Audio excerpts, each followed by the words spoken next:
But yeah, I think we definitely wanted to bring in the Purify the Grave there. I thought we were toast after that Into the Maw of Hell, but top deck pretty well.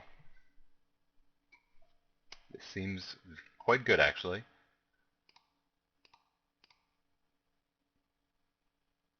It's not even that bad against the sweeper, the red one.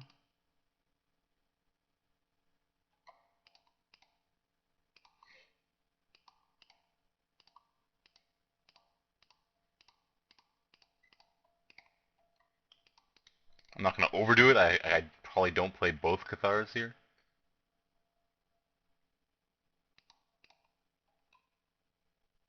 Hmm. Oh, that's slightly annoying. Well, we're going to attack into it with a Fox for sure. Not the Doom Traveler. I want the Doom Traveler to stick around after a sweeper. Although, I guess the token still doesn't get affected by the sweeper. Oh, whatever. We will, we will see. With Into the Maw of Hell, I definitely don't play my Swamp yet. It's just gonna sit there waiting to be targeted. Moon Heron, alright.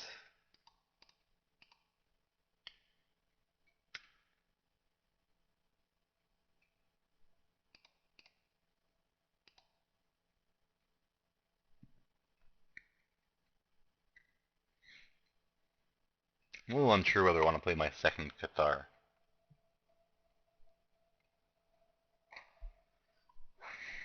Definitely attacking with this one.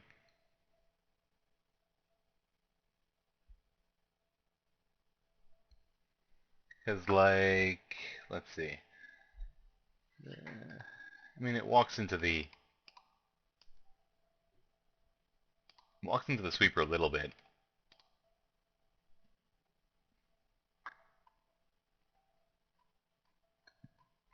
I do end up with a 3/3 flying token, which isn't that great against his bounce spells. I think I still do it. It's just so much better if he doesn't have the sweeper right now. He also might want to save it for a spider spawning, or wait till he can flash back spider spawning the turn after in case I have it. Flash back the sweeper for the spider spawning in case I have it for the turn after. That's what I meant to say. Ooh, that's pretty good.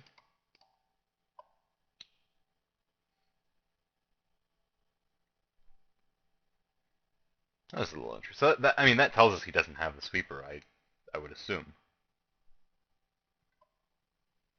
Uh, Now, how much do I want to raise here? Do I want to keep Doom Traveler back? It's probably worthwhile. If he flips the Scholar, I'm gonna want the Traveler left behind.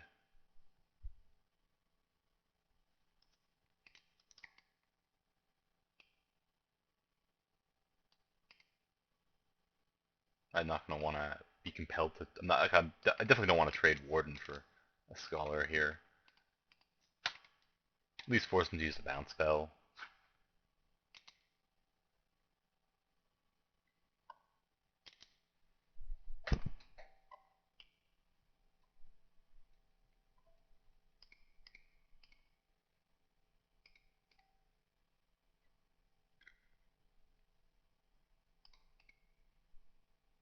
So he maybe he's flipping bouncing Traveler. I can see that, but it doesn't concern me all that much.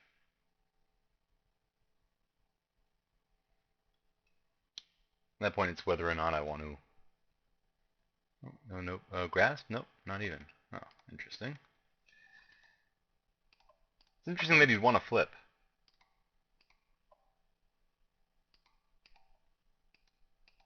I guess he's just filtering there. He gets to use it again next turn. Ooh, the sweetness.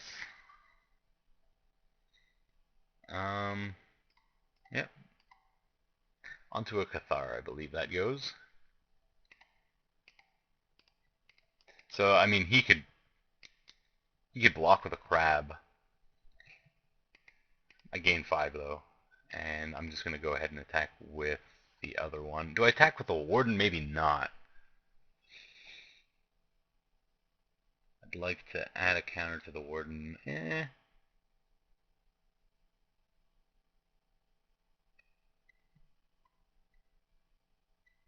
I'm not going to do it.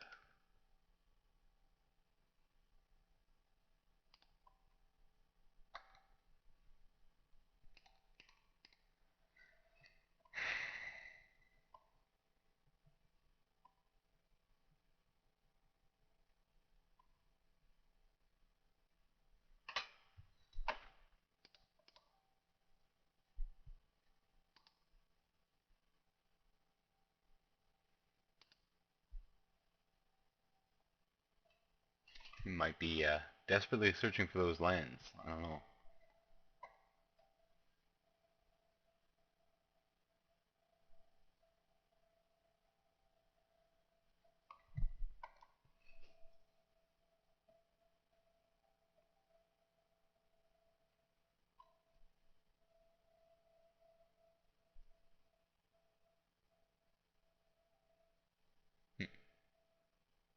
I found a land.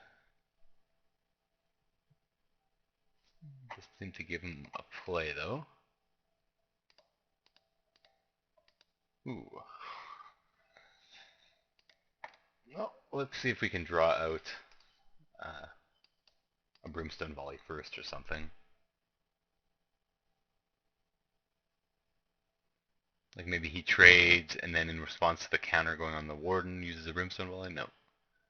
Seems not. Uh, huh. I don't really see a reason to play Elder of Laurels here, come to think of it. I'm doing just fine on the board right now. He has 5 mana open. I don't want to get countered, especially not countered and bounce something.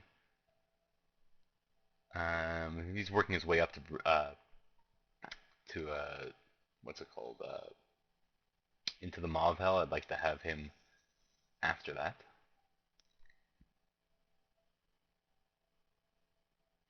I mean, it does make it so that he can't block very well with Fortress Grab anymore, or even like can force the Gallows Warden through. But I think I'm in good shape here either way.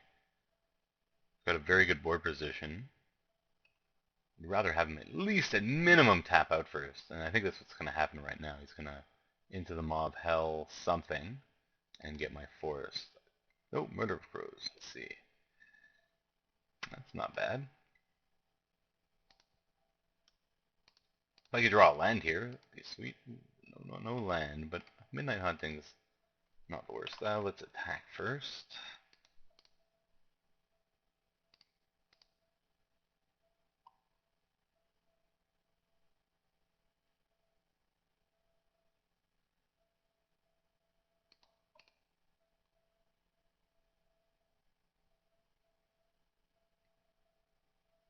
Ah, interesting. That's interesting. Hmm.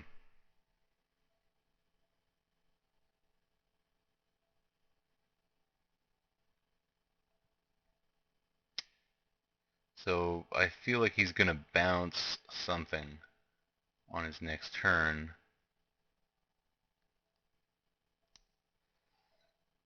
So I want to be prepared for that.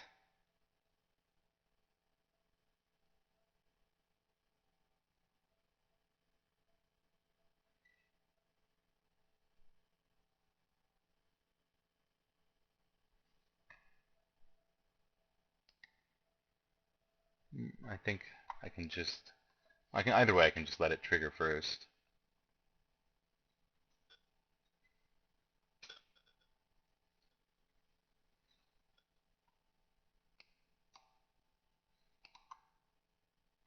So like I could put counters on 2 hauntings.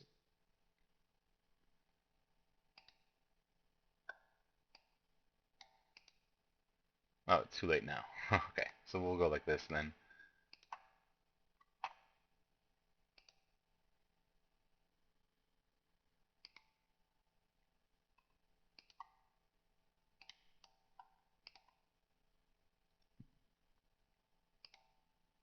Oh, he really likes his hand. That's Quite interesting.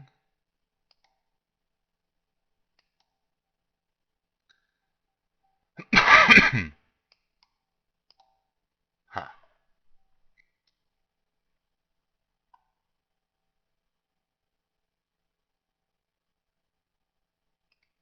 I'm. I was thinking about not playing Elder Laurels. I'm thinking he has Into the Maw of Hell, but I think it's fine. Still in okay shape if he does.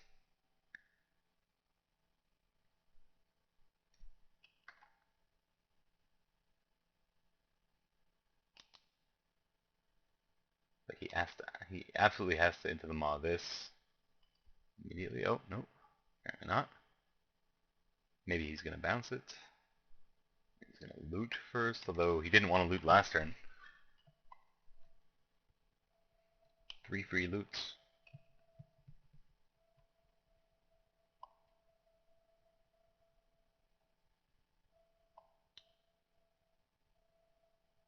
You just have to assume that he has his best cards in hand. So I'll obviously have the Midnight Haunting here. Oh, well, he might regret that, knowing that once he sees the Midnight Haunting, because now my Elder Laurels is. Maybe he was thinking if he kills that, Elder Laurels is no longer a threat, but uh, seems he might be mistaken.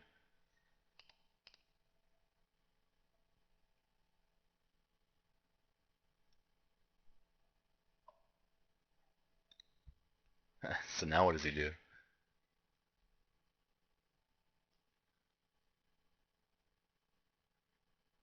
I am out of white mana, and I can't like equip Butcher's Cleaver. He can't attack. I'm at 32 life. I don't think he can attack with the Murder of Crows here.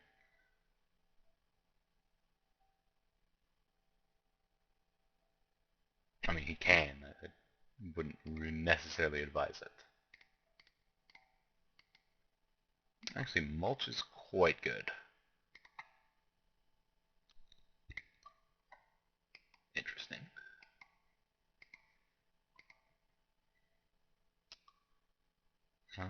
Sure, why not? Guess I draw a mountain off the top.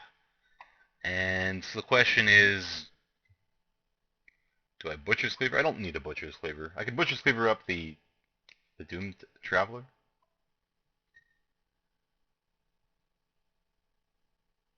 I don't need to gain more life. I'd rather just do damage to him.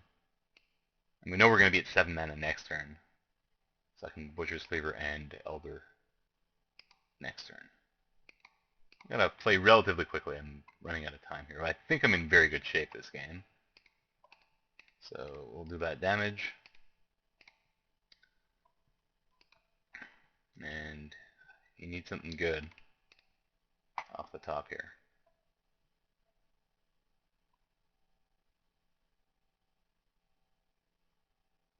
Another Into the Maw? That'd be insane. Maybe not, still not good enough, but enough to delay this game a little.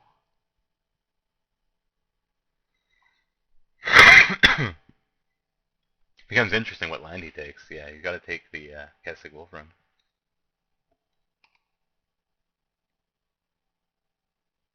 I mean, I still have threats here. Like Butcher's Cleaver on a Spirit is still pretty good. It's gonna take his Murder of Crows away, and a threat on top of it. All right, so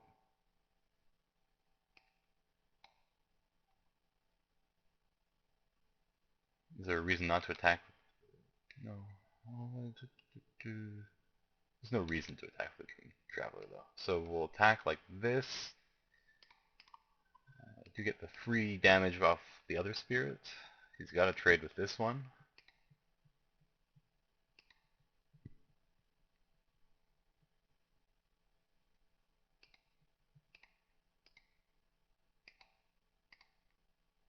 They have another threat in the forest. Let's say go.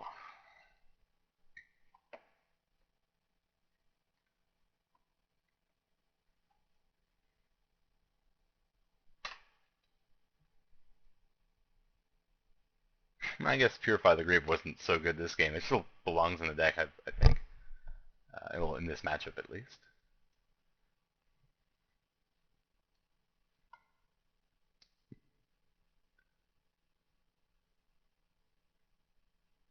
If he's going to grasp me, I'm going to want that plains off the top.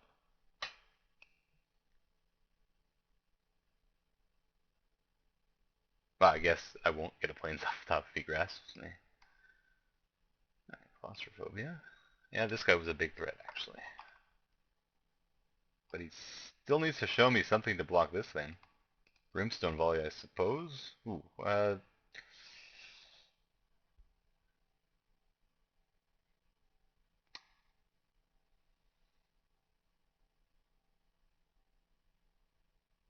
I guess I'll make him play his Brimstone volley first. I could spider spawning here, but then like he can dig for his sweeper. No sense in attacking the Dark Wolf.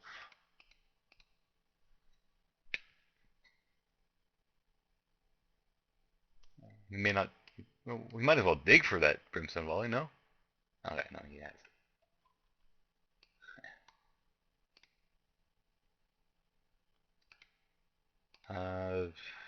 Yeah, I'll equip up. I mean, it gets worse if he has something that deals 2 damage precisely. Like, what's it called? The 1 damage with flashback.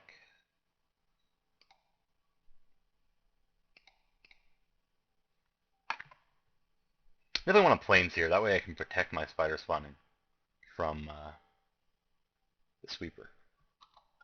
I mean, either way, I'm probably playing spider spawning next turn, but I just don't flash it back until I find that plains. We're gonna see a grasp here.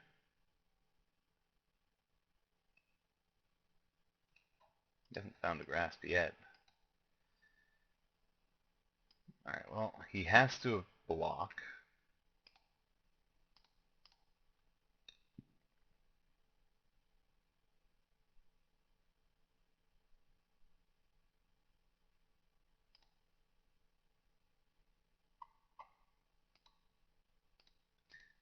Alright, so we will go ahead, spawn some spiders, see if he's got the sweeper. If he doesn't, wonderful. If he does, we wait for a plains or we play Dark Wolf. Oh, well, I think that's going to do it because he doesn't have the land plus the sweeper. Alright, got there. This deck definitely played out very powerfully. Yeah, we got a season 1 token on top of it all. A couple rares. Well, nothing's really worth anything, but 8 packs, and that was a fun deck. I'm glad I tried it out. Like, I have splashed spider spawning in green white before, but not. I've never played Not of the Bone in green white before, and like I've never had the triple mulch kind of thing. Like I still think spider spawning is playable in any deck where your creatures are gonna trade, and so but like here we really sort of built a little extra for it. The triple mulch, and it played out extremely powerfully. I mean, we had some great cards like the Keswick Wolfrun was really insane in the deck. So was the and so was the Imperial Rights in the end. I'm impressed. Like that's the power part of the power of the triple mulch. It lets you just do ridiculous things. But it's not worth triple mulching just to play 5 colors. Like playing 3 mulches just to play 5 colors. That's not worth it. But when you have benefit from the mulch as well, it becomes a pretty powerful card. Like you can really do crazy things with your mana base, especially when you have a spell land. Like just triple mulch, you're gonna find that Keswick Wolfrun a lot, and you're also gonna find the mana to do all your crazy flashback things and whatever. Anyway, so actually played out a little better than I thought it would. But I knew the deck was going to be somewhat powerful at least, and it turned out to win the draft. So I'll see you next time. Hope you enjoyed it, especially since this format's getting a little stale. So like this is something I've never done before. Hopefully, something you've never seen before.